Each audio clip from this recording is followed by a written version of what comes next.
Before we get into the video, could everyone please subscribe to my Endless Diary Tales channel? Thank you so much.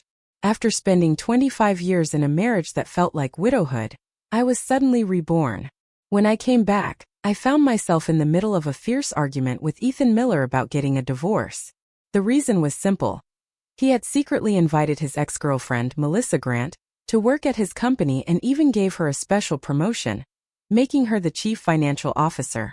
Because of her, Ethan and I had the most intense fight we'd ever had. After he slammed the door and stormed out, I went straight to the hospital and ended my 3-month pregnancy. When I looked up at the wall calendar and realized I had returned to 1988, I pressed my aching head, exhausted and dazed, then stepped out of the bedroom. The living room was filled with the heavy smell of cigarette smoke. Ethan was leaning back on the couch, his long legs sprawled across the coffee table, smoking one cigarette after another. His fingers were half hidden in the haze of smoke.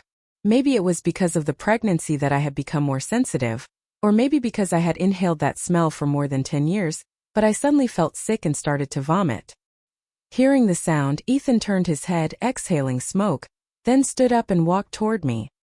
His face was cold and distant, but the cigarette still burned between his fingers. After I had thrown up everything I could, I rinsed my mouth and looked at myself in the mirror. For a moment I was stunned. I looked so young again. It was the hottest time of the year in Riverton City, and there wasn't a hint of wind on the balcony. Ethan leaned lazily against the railing, looking like he couldn't care less about anything. I took a deep breath and said, "Ethan, let's get a divorce. Tomorrow morning at 10 o'clock, we'll go to the Civil Affairs office to finalize it. Let's stop torturing each other."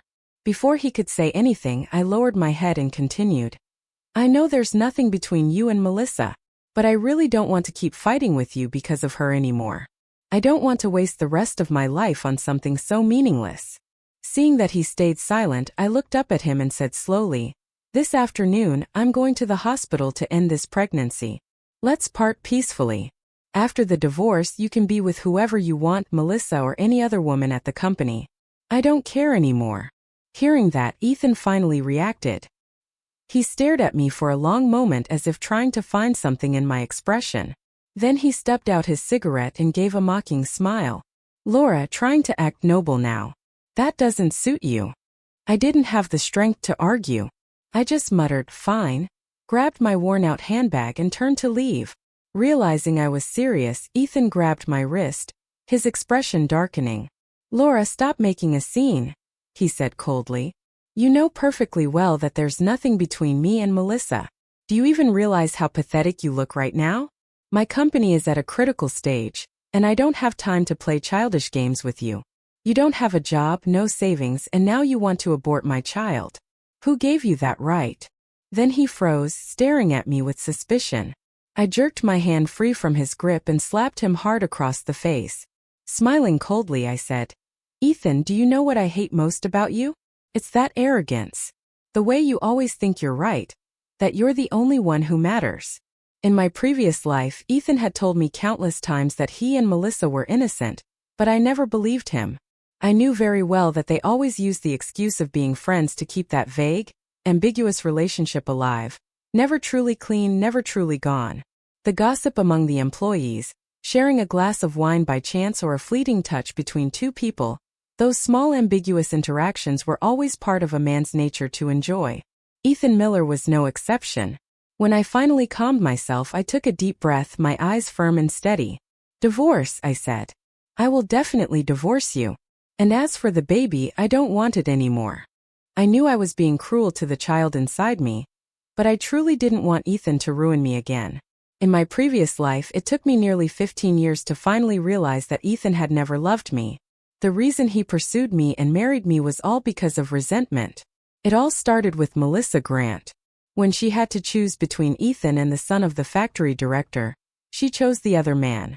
Humiliated and unwilling to accept defeat, Ethan, encouraged by his group of reckless friends, decided to go after me instead.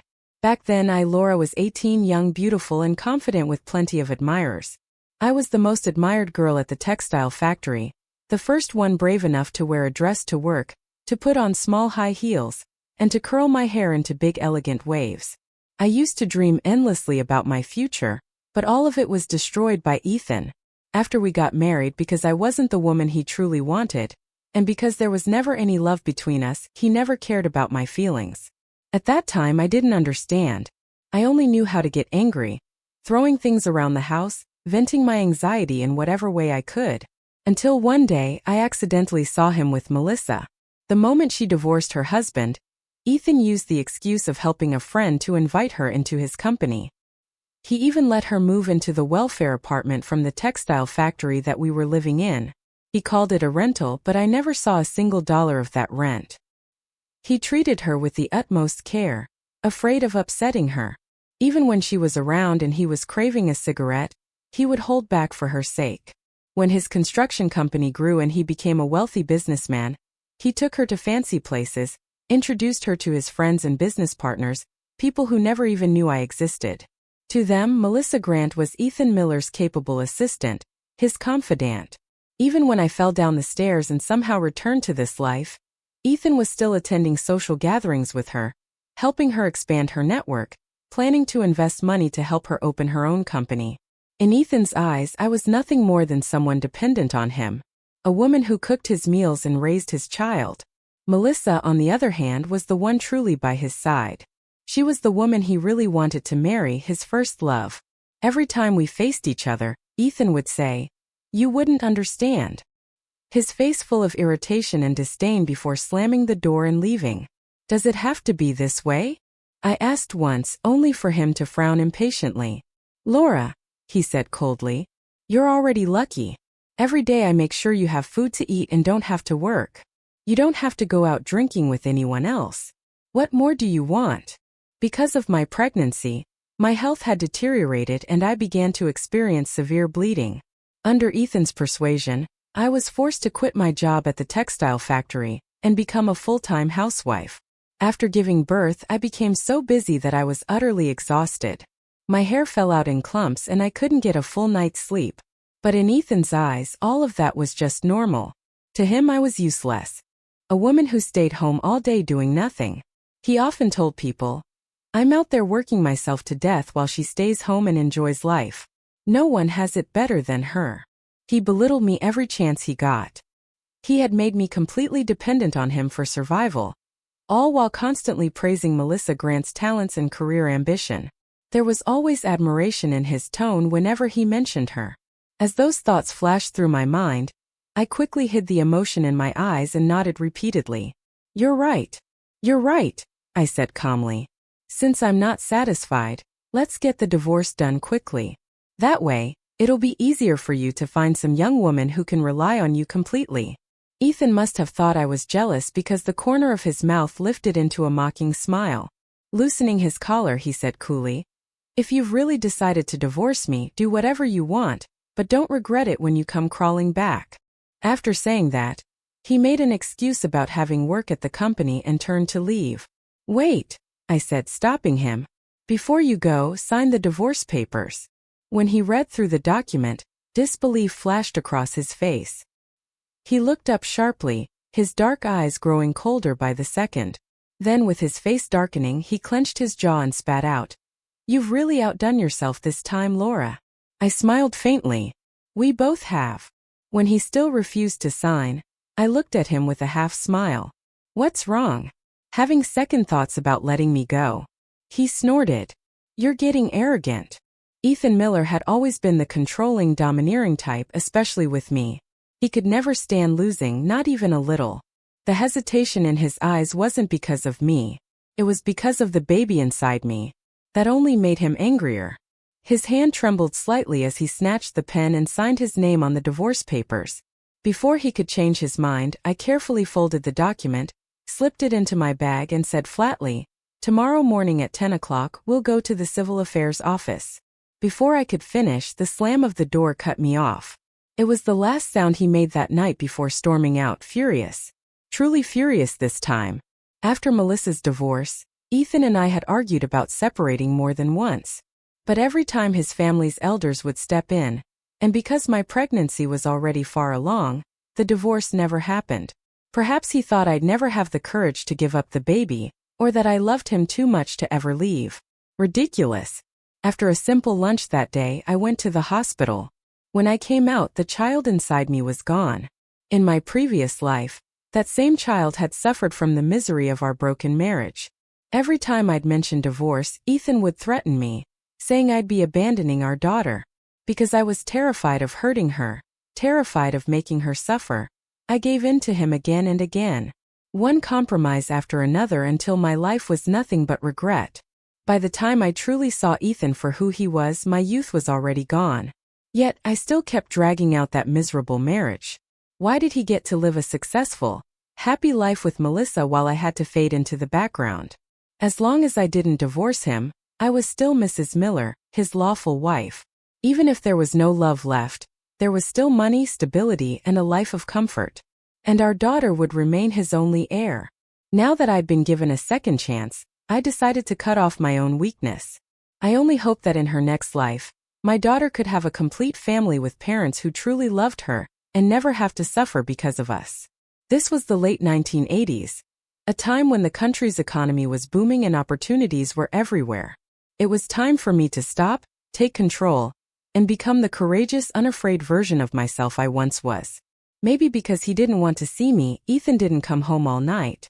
The next morning when I called the civil affairs office, he had just woken up. I could faintly hear a woman's soft laughter in the background, the unmistakable voice of Melissa Grant. Then she picked up the phone and said coldly, "Laura, could you please stop causing trouble already? I stayed up all night to close a big contract," Ethan Miller said the next morning, his tone heavy with irritation. "I'm exhausted right now."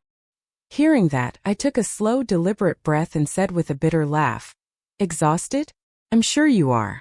Must have been so tired from lying in bed all night, right, Ethan? Since we're already divorced, couldn't you have waited a little before rubbing it in my face? Did you really have to go that far just to make me sick?" The staff at the civil affairs office exchanged looks, their expressions filled with curiosity, as if they just overheard something scandalous. On the other end of the line, Ethan's patience finally snapped. He let out a short mocking laugh before gritting his teeth and saying, "Laura, weren't you just using the baby to manipulate me? You thought I wouldn't divorce you because of the child, so you started acting up to prove your existence, didn't you? I've already compromised enough because of that baby. Don't push it. You're becoming unbearable." Ethan was always too arrogant, always assuming everything revolved around him. He never once reflected on his own behavior. I didn't want to argue anymore. I spoke calmly, each word cold and deliberate. "How unfortunate," I said. "The baby you're talking about is gone. Yesterday afternoon around 3 o'clock. As soon as I finished, I heard a sharp gasp of pain from Melissa Grant on the other end of the line. A second later, Ethan shoved her aside. By the time he showed up at the civil affairs office, half an hour had already passed. His body reeked of alcohol and cigarettes. His bloodshot eyes and twisted expression told me just how furious he was. "How dare you, Laura?" he shouted. I took a step back, keeping my tone steady. "Why wouldn't I dare? You kept a mistress outside, one who once rejected you. Compared to someone as brainless as you, I'm like a mosquito facing an elephant." "I told you there's nothing going on," Ethan barked. "Melissa's promotion was because she's competent and fits the company's needs. Why do you always have to imagine the worst?" After snapping, he rubbed the bridge of his nose, frowning as if I were the unreasonable one. I could sense that the people nearby were about to step in to calm us down. But before they could, I said coldly, "The company apartment, the lipstick stains on your shirt, the matching outfits. Tell me, Ethan, did I wrong you about any of those?" He froze, speechless for a moment, but quickly recovered his sharpness. "So, you aborted my child over a few misunderstandings?" He sneered. "How could you be so cruel, Laura? I have nothing to say about Melissa because there's nothing between us. You're just paranoid and dramatic." He said it as if everything I'd suffered, all the pain, humiliation, and despair was my own fault. But I knew better than anyone that even if Ethan hadn't technically cheated yet, under Melissa's deliberate advances, he had already begun indulging her. He never once turned her down. After all, she was his first love, the one that got away. Her flirtation now only inflated his ego, made him feel desirable and powerful. "So you already signed the divorce agreement?" I said coldly. And you still expect me to have your child? It's broad daylight, Ethan. What kind of dream are you living in? When I pulled out the signed divorce agreement, everyone around us turned to stare. This is your signature, isn't it? I said sharply. Don't pretend you don't recognize it. He stared at the paper, disbelief spreading across his face. You set me up, didn't you? His tone was harsh, but the question sounded more like an accusation. No, I said flatly. I just came to my senses in time. What was I supposed to suffer through a miserable pregnancy, live without respect, and let you treat me like some useless woman who can't do anything right all because of your child? I looked him straight in the eyes and continued firmly. Don't forget, before all this, I was a fashion designer in the sample department at the textile factory. Every month, my salary plus commission was always over $100. And half of the startup capital for your company came from me. You wouldn't even be where you are today without my help. So tell me, Ethan, how exactly do you plan to compensate me for everything I gave up for you? Ethan frowned deeply, confusion flickering in his eyes. So now you're blaming me? He asked, sounding genuinely puzzled. Looking at him, this man who never once recognized his own mistakes, I suddenly felt an overwhelming exhaustion. Under his cold, questioning gaze, I handed the divorce documents to the clerk, then said slowly, Shouldn't I blame you, Ethan? You never got over Melissa Grant, but you still married me. Even when I was pregnant, sick, and depressed, you couldn't cut ties with her. You forced her into the company just to torture me emotionally. Don't you think that's cruel, Ethan? Even if you like to bully people, isn't this going too far? Unable to hold it in anymore, I lowered my head and began to cry. The tears that had been trapped in my chest for so long finally burst free. And with them, all the suffocating weight in my heart began to lift. Ethan froze when he saw me crying as if stunned. He hesitated, about to step forward. But when I instinctively stepped back again and again, he stopped mid-motion, his hand half raised in the air before letting it fall. After a long silence, I rasped out, my voice trembling. Ethan, please just let me go. Don't you see? The image of you keeps haunting me. It disgusts me.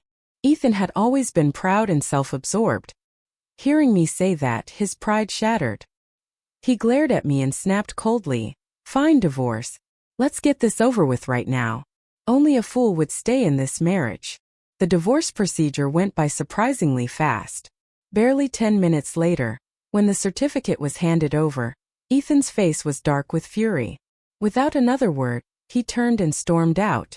I walked out of the civil affairs office a few minutes later, watching his back disappear down the street. Then, lowering my head, I smiled faintly and turned in the opposite direction. After the divorce, I received $50,000 in settlement and the company welfare apartment that Melissa Grant had been living in. Though I loathed the idea that she had once slept under that roof, the apartment was far more valuable than the cash. In a few years, property prices in Riverton City would skyrocket, and I would make a significant profit. When news of my divorce from Ethan spread throughout the textile factory, Melissa pretended she didn't know anything and refused to move out. I had no choice but to hire a few sturdy men to help her relocate. Of course, by help, I meant throwing all of her belongings out into the yard. Stop! What are you doing?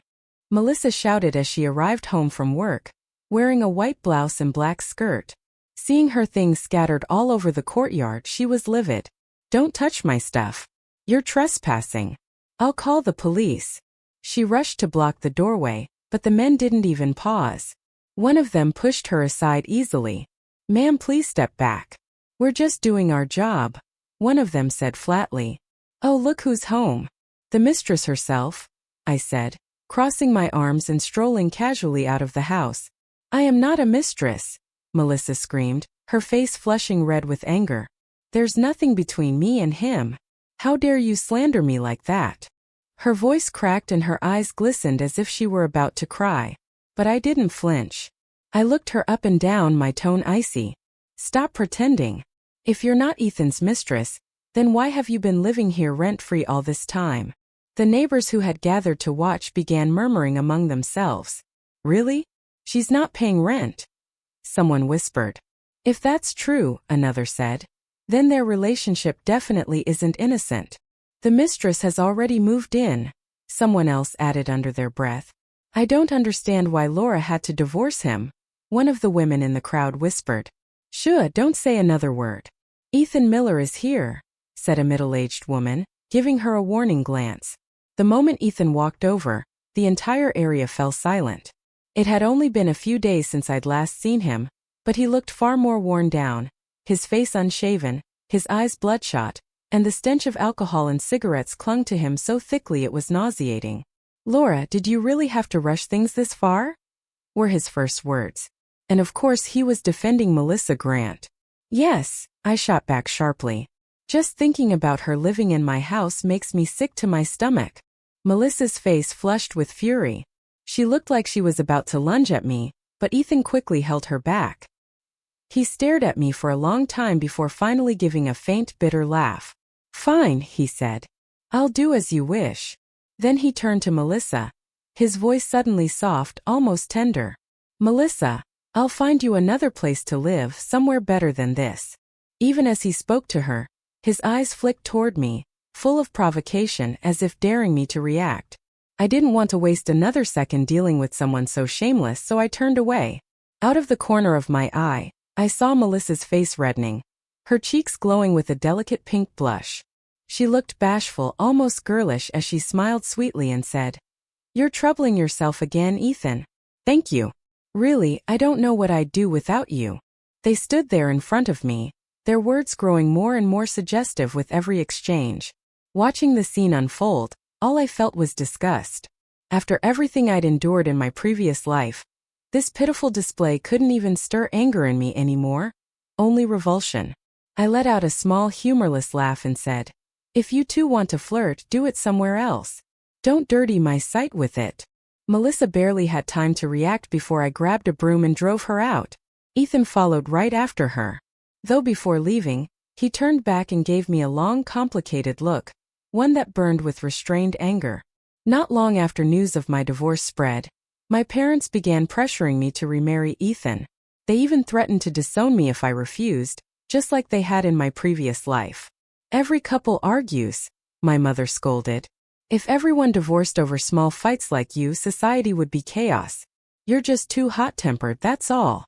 She hovered around me, sighing over and over again while I clenched my hands tightly at my sides. Finally, I couldn't hold it in anymore. My voice was sharp as I said, Mom, do you even know that Ethan is still tangled up with his ex? She just got divorced and he ran right to her. He's treated me like dirt. Why should I keep torturing myself for him? But nothing actually happened between them, she insisted. Ethan told us himself. He's only helping her out. And besides, when you were pregnant, he made sure you were well cared for. You never lacked money or comfort. Honestly, Laura, you lived better than most women do.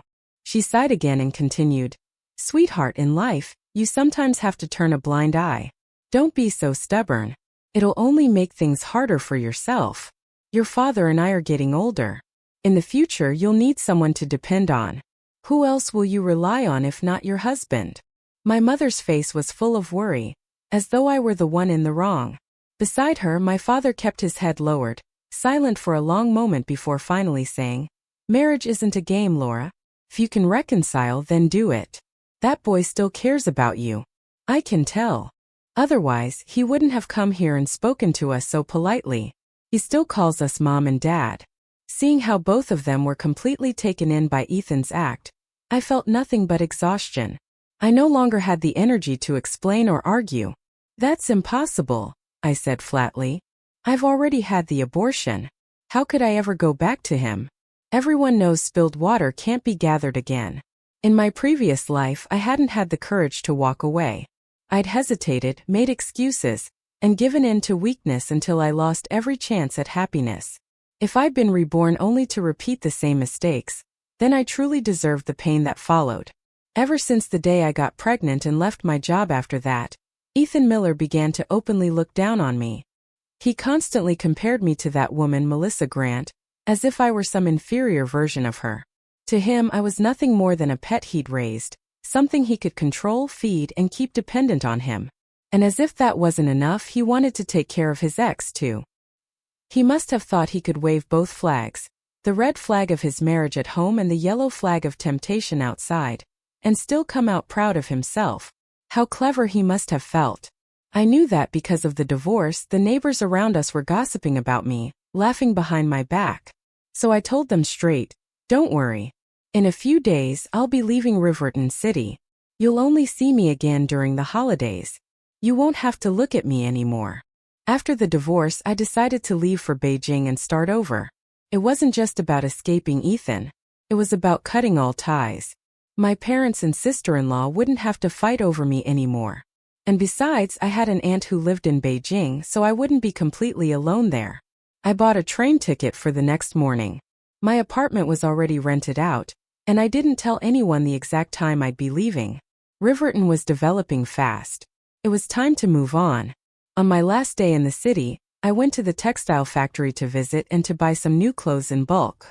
I planned to sell them once I got to Beijing. There, I met up with my old friend Lana Ye, who still worked at the factory.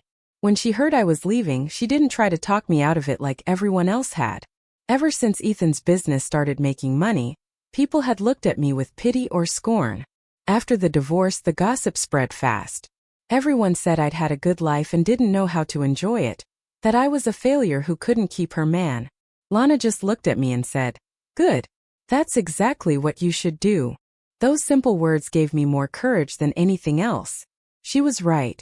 Once upon a time, I hadn't been afraid of anything. After we discussed the profit split and I asked her to help collect my rental income, I stopped by a new supermarket nearby. That's when I unexpectedly ran into Ethan. He was at the counter buying cigarettes, surrounded by a few sycophantic friends. "Ethan, are the rumors true?" one of them asked with a smirk. "Are you really planning to marry Melissa Grant? Everyone's been talking about you two behind your back." Ethan's hand froze midair, the cigarette box pausing halfway to the counter. When he regained his composure, his face darkened immediately. "You're talking nonsense," he said coldly. "There's nothing between us." Noticing the tension in his expression, one of the men with bleached hair quickly backpedaled. Right. Of course she's divorced. She's not good enough for you anyway." That comment struck the rawest nerve in Ethan's pride. His eyes narrowed, and in the next second he kicked the man sharply in the shin. "Who the hell are you talking about?" he snarled. "Who's divorced?" The bleach-haired man stumbled back, raising his hands defensively. "Ethan, I didn't mean you. I was just saying." But Ethan still glared at him, fury smoldering in his eyes. Realizing what he just implied, the man nervously asked, "Then are you thinking about getting back together with your ex-wife?" Ethan didn't answer, and that silence said enough.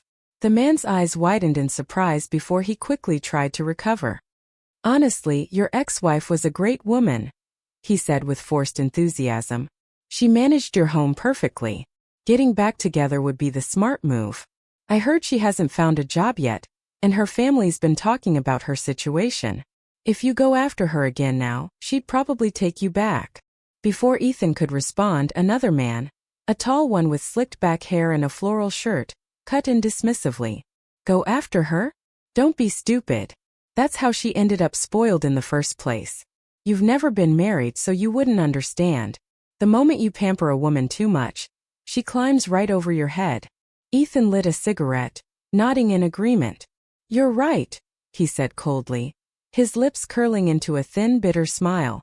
"When she's suffered enough, when life gets too hard for her to bear, she'll come back to me.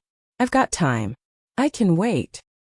He paid for his cigarettes, and the group left together, still talking as they disappeared down the street. I waited until they were completely gone before I dared to move again. I stepped out from the corner, a faint mocking smile tugging at my lips.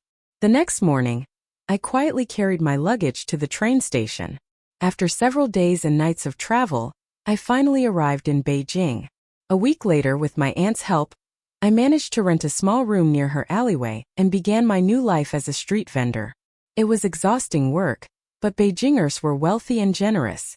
Clothes and accessories shipped from the south were incredibly popular, and my small stall often sold out within 2 weeks. Once I had recovered my initial investment and started making a profit, I called Lana Ye, asking her to select some new styles and send them to me by train. Over the phone, Lana sounded genuinely happy when she heard how well my sales were doing in Beijing. After we finished discussing business, Her tone suddenly shifted, playful and curious. "Laura," she said, "have you heard what happened with Ethan Miller and Melissa Grant?" Hearing their names made me pause for a moment. During these busy days, I'd barely thought about them or the past at all. Even in my previous life, I had learned that people have to live in the present. Since I'd been given a second chance, I refused to let myself be consumed by the bitterness of what came before. I lowered my gaze, answering flatly, "Know what happened?" Satisfied that she had piqued my curiosity, Lana's voice brightened. "After you left, Melissa tried to take your place to become the real boss's wife. She went all out trying to seduce Ethan, but for some reason he completely ignored her. Recently she even gave him some kind of drug, and he fired her for it. Ethan had to be hospitalized afterward, and Melissa's reputation is in ruins. Not only did she lose her position, but everyone's talking about her scandal. She's been hiding at home, too ashamed to show her face." Lana paused briefly, then added, "Oh, right. Apparently, Ethan's company has shifted its main operations. I don't know who he's connected with now, but word is he's planning to expand to Beijing. If you don't want him bothering you again, you'd better keep your guard up." "Thanks, Lana," I said softly before hanging up. I sighed, feeling nothing but annoyance. The fact that Ethan's company had suddenly shifted its focus didn't surprise me at all. Knowing him, it wasn't hard to imagine the worst-case scenario. He always did things with a purpose, and I had no doubt he'd already found out where I was, probably through my parents. What I didn't understand was why he couldn't just leave me alone. Was it because his pride couldn't handle being rejected? Winter in Beijing was bitterly cold. Snow blanketed the streets as I stood in my stall selling coats, boots, and wool sweaters. Down jackets were the most popular that season. I decided not to go home for the new year. I didn't want to endure my relatives' lectures or my friends' pity. Instead, I sent my parents 300 yuan as New Year's money. On New Year's Day, I didn't work. My aunt, who loved a comfortable, elegant life, insisted on taking care of me. I wore a light gray turtleneck sweater tucked into dark blue jeans, a black wool coat, and short ankle boots. My hair was tied up simply, exposing the smooth curve of my neck, and I wore just enough makeup to look refined and graceful. When my aunt replaced my large earrings with a pair of small pearl studs, she looked me over approvingly. "You're at the most beautiful age of your life," she said warmly. "Don't waste it. You can always make more money, but youth doesn't come back." She was right. I had spent too many years living like a shadow of myself. If I were still young, I would make sure to look beautiful every day. I laughed lightly, wrapping a scarf around my neck. "You're still fashionable as ever, Auntie." And it was true. My aunt had great taste. When she helped me with my makeup that morning, I realized just how much confidence a touch of care could bring. I really did look more radiant than before. Brighter, livelier, more confident. That day, I ran into Ethan Miller at a clothing boutique. Maybe it was because of my aunt's words still lingering in my mind, but I decided to treat myself. I tried on several outfits, walked a few rounds around the store, and left with several shopping bags in hand. "Thank you for your purchase. Please come again," the clerk said cheerfully as I stepped out of the shop. But just as I turned to leave, I locked eyes with Ethan. His gaze was cold, so cold it felt like falling into an icy abyss. The air around us froze instantly. The crowd nearby went silent, and I could feel every heartbeat echoing in my chest. Within seconds, he was standing right in front of me, gripping my wrist tightly. No matter how hard I struggled, he refused to let go. Ethan looked me up and down, his face hard and expressionless. Then, with a smirk that sent chills down my spine, he said, "Dressing up like this, you must have someone special in mind." Smiling so brightly. "What's wrong? You see me and suddenly lose that smile." "Let go," I snapped, glaring at him. His eyes were fierce, almost predatory, as though he wanted to tear me apart piece by piece. Afraid that he might actually lose control, I stopped struggling and simply stood there, waiting for him to calm down. After a long tense moment, his grip loosened slightly. His composure began to return, though his hand still cupped the back of my neck as he forced me to look into his eyes.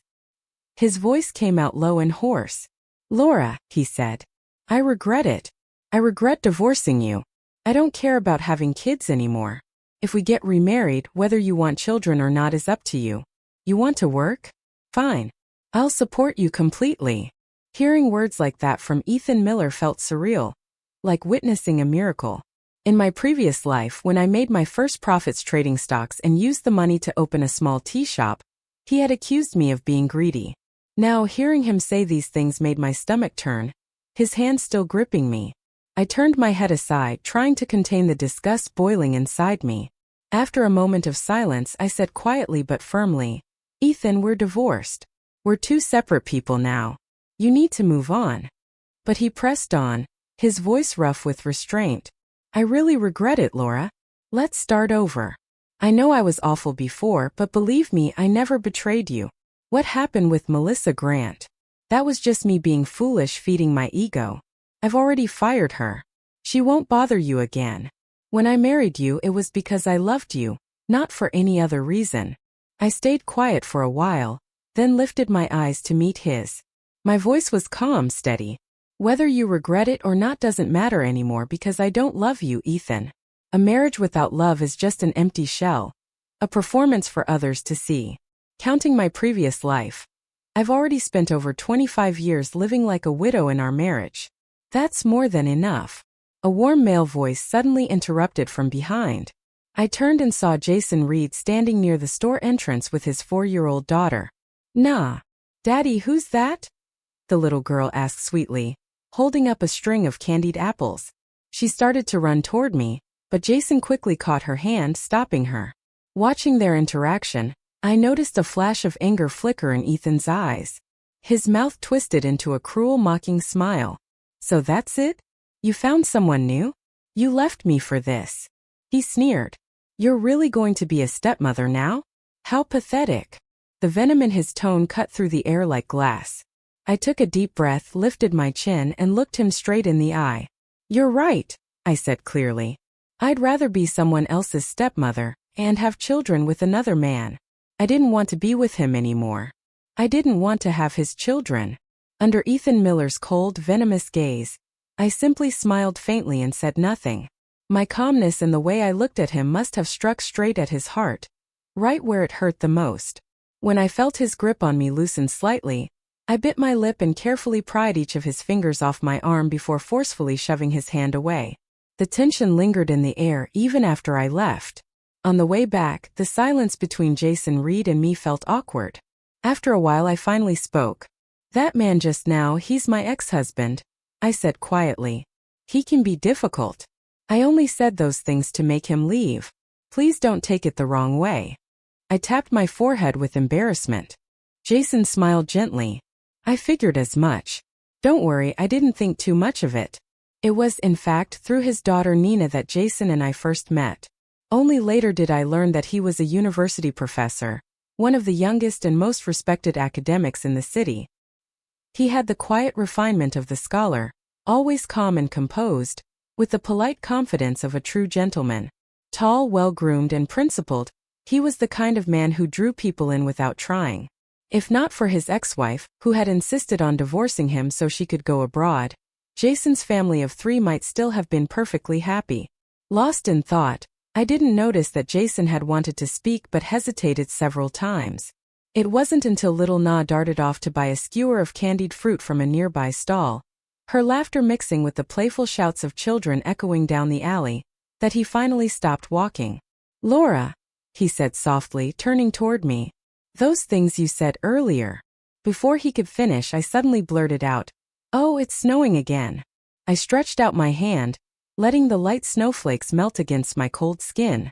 The chill bit at my palm, but I didn't pull away.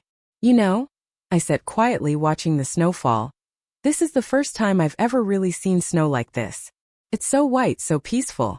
It almost feels unreal." Then I blinked, smiled, and added, "Oh, right. I'm moving soon. I bought a small shop with a living space above it on Juan Street. I plan to start my own business there. I probably won't come by much anymore. Maybe just to visit my aunt now and then." I turned toward him with a smile. "Na's a sweet girl. She loves playing and eating sweets. You should let your relatives help watch her more often. You never know what kind of people are out there these days. It's better to be careful." Jason was an intelligent man. He understood the meaning behind my words almost immediately. After a long silence, he looked away toward Na, forcing a small smile. "Then I wish you all the best, Laura," he said softly. "May your business prosper." "Thank you," I said sincerely. Then I crouched down in front of Na, slipping a big red envelope into her coat pocket. After we parted ways, I hurried home, my breath fogging in the cold air. The moment I stepped into my aunt's old courtyard house, I finally exhaled in relief. Inside, my aunt was lying on her rocking chair, listening to the radio. Hearing me come in, she turned her head and smiled. "Did you have fun today?" she asked. "Mrs. Lee stopped by earlier. She said she saw you walking home with Jason Reed. Are you too?" "Nothing like that," I interrupted quickly, flustered. "We just ran into each other by chance." His daughter Na was there too. Seeing how quickly I denied it, my aunt sighed and said gently, "You know, for a divorced woman like you, Jason really is a good choice. Yes, he already has a daughter, but Na is a sweet, well-behaved child who adores you. You don't need to worry about not getting along with her." She set down her teacup and looked at me earnestly. "I've lived here for more than 35 years. I know this neighborhood and the people in it. Jason comes from a good, respectable family. He's kind, steady, and has a good heart. You're a woman, Laura. You don't have to be so strong all the time. It's okay to let yourself think about happiness again." I knew she meant well. She genuinely wanted what was best for me. Most people her age still held traditional beliefs, not as open-minded as the younger generation. But deep down I wasn't ready.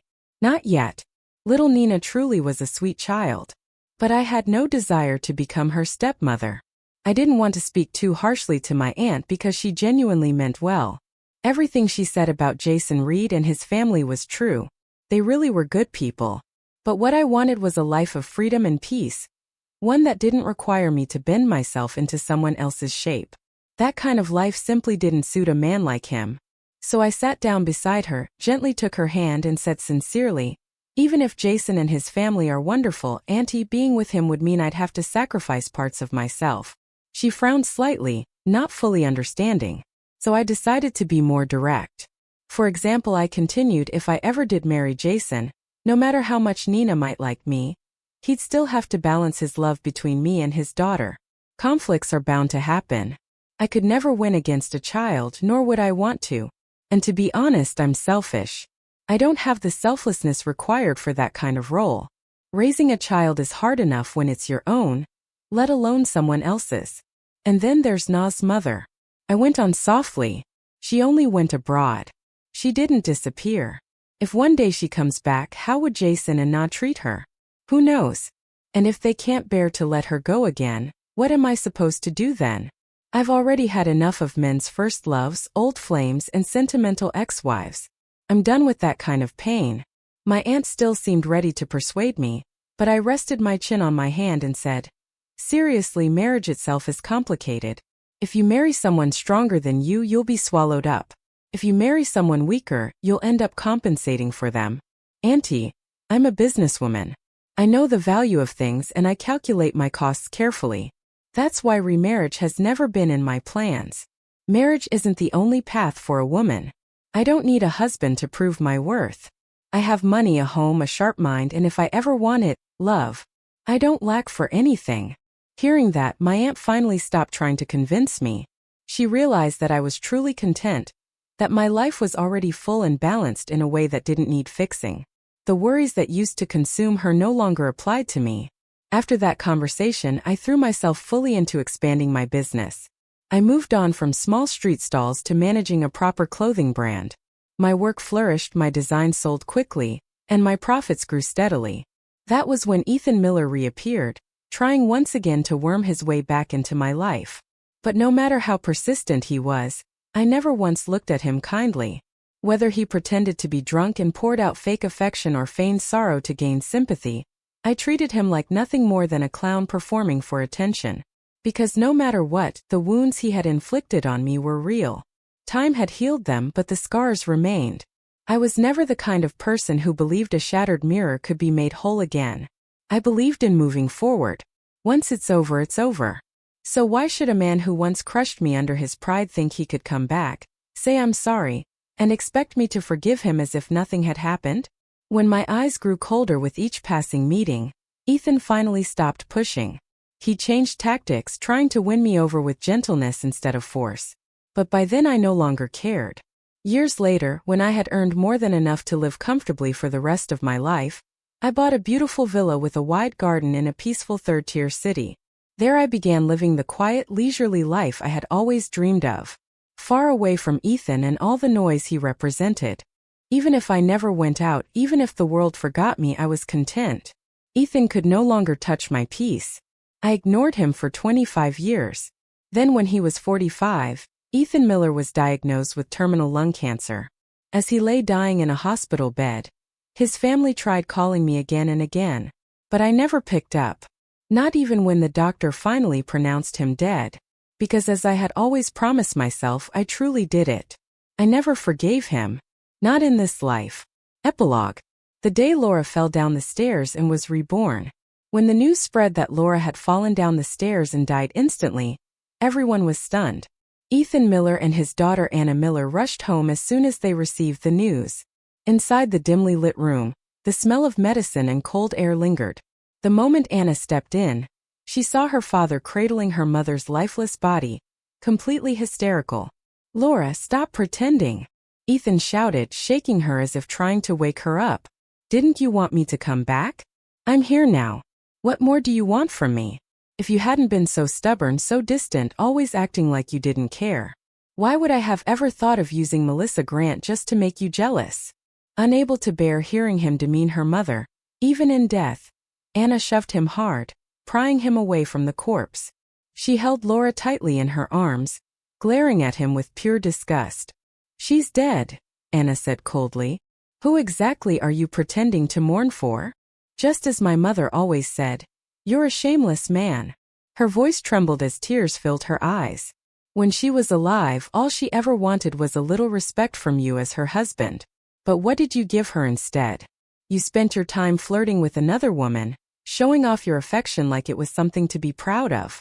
Don't you dare call that an accident. You hurt her again and again. If it weren't for me, if she hadn't stayed just to protect me from you and that woman, she would have left long ago. She could have had a life without you." Her words cracked as pain overtook her voice. Ethan opened his mouth to respond, but no sound came out. He stood frozen, his face pale, unable to form a single word. Anna's tears streamed down her face, no matter how many times she tried to wipe them away. Every time Ethan reached toward her, she recoiled violently, kicking him back, her grief twisting into fury. She wanted to hurt him, to make him feel even a fraction of the agony he had caused. "Do you know what this is?" she shouted, yanking a jade bracelet off her mother's wrist and shoving it toward him. "Look at this scar." She pointed to a long, ugly mark across Laura's arm. "She cut herself after giving birth to me because she was exhausted and depressed. And where were you then? What were you doing? You were calling her useless, annoying, saying she wasn't good enough for you. She told you she was sick and you ignored her. Everyone around her bullied her, and you just stood there." Her voice rose to a scream, shaking with fury. "You destroyed her, Ethan. You broke her spirit long before her body gave out." He stumbled backward, face drained of color. "I didn't know. I just..." But the words died in his throat. After Laura was buried, Ethan began to drown himself in alcohol. Years passed, and his health deteriorated rapidly. Within 3 years he was frail, powerless, and bedridden. His only child, Anna, gradually took control of his company. Because Ethan had only one heir, no one in the corporation dared to challenge her. Even those who despised her could do nothing but swallow their resentment. Once in charge, Anna didn't disappoint. She restructured the business completely, starting with one decisive move: cutting all ties with Melissa Grant's construction firm. Her public reason was simple. The company's building materials contained dangerously high levels of formaldehyde. Effective immediately, the Miller Group would no longer cooperate. Melissa's company, barely a year old, couldn't withstand the blow. Without Ethan's backing, no clients dared to work with her. Payments stopped, employees quit, and within months the firm began to collapse. Panicked and desperate, Melissa finally turned to Ethan for help. But when Anna learned that Melissa had come to their house, she kicked the door open and stormed in. Her hand flew before anyone could stop her. Smack. The sound of her slap echoed through the room. "I'm the one in charge of the Miller family now," Anna said. "Weren't you always calling yourself an independent woman? So what now? Looks like the mighty career woman isn't so powerful without a man behind her." Her tone dripped with mockery. Before Melissa could defend herself, Anna pointed at Ethan, who was trembling on the couch. "Too bad," she said coldly. "That man you're begging from? He's just a washed-up old fool now. If you really want him, you can have him. I don't care. The company's mine, and after years of leeching off my mother, he's not even capable of fathering another child." The room fell silent. Ethan's face twisted with humiliation while Melissa's eyes widened in horror. Anna stood there, her chest rising and falling, her expression cold as stone. For once in his life, Ethan Miller had nothing left to say. "There's someone out there willing to serve him without taking a cent," Anna Miller said coldly. "As his daughter, I suppose I should be happy for him." Her words hung in the air like shards of ice. One person was stunned. The other, Ethan Miller, gave a bitter, broken laugh. "So that's it," he murmured hoarsely, eyes dull with regret. "All this time you never believed in me at all." Anna crossed her arms, her expression emotionless. "Believe you?" she sneered. "I'd sooner believe a pig could climb a tree." Her cruel sarcasm stung worse than any slap, and Ethan's face collapsed into despair. Only then did he realize that after all these years, his entire life had become a tragic joke. Because of the deep influence Laura had left on her, Anna eventually decided never to marry. If she ever wanted a child, she would choose the best genetic material from a sperm bank and carry the pregnancy herself. She wanted control over her life, her choices, and her happiness. No man would ever define that for her. And so, in their separate worlds, father and daughter each lived their own version of what they called happiness. Ethan, now frail and defeated, was kept under house supervision in the same villa that once belonged to Laura. Anna allowed him freedom to walk around the estate but forbade him from ever stepping into her mother's bedroom. "You're not worthy," she had told him coldly. Not only that, she ignored his repeated pleas to be buried beside Laura when his time came. "You disgusted her in life," she said sharply. "Why should I let you pollute her peace in death? I won't let you taint her path to the next life." Ethan Miller died full of regret. No one knew how long had passed before he opened his eyes again. When he did, he found himself young once more. His surroundings vibrant, alive, and achingly familiar. He couldn't tell if it was a dream or reality. But one thing was certain. Laura was alive, and she was radiant, more beautiful, more brilliant than she had ever been, even compared to the first time he'd met her. Yet everything had changed. They were divorced. Their daughter no longer existed. The love between them had turned to ash. Still, Ethan convinced himself that if he could be sincere enough, gentle enough, perhaps one day she would forgive him. But even when he was stricken with lung cancer, enduring the agony of chemotherapy, his body wasting away, his spirit crushed, Laura never softened. Not once. It was only then, in the face of death, that Ethan Miller finally understood. Laura's hatred for him ran so deep it had seeped into her very bones.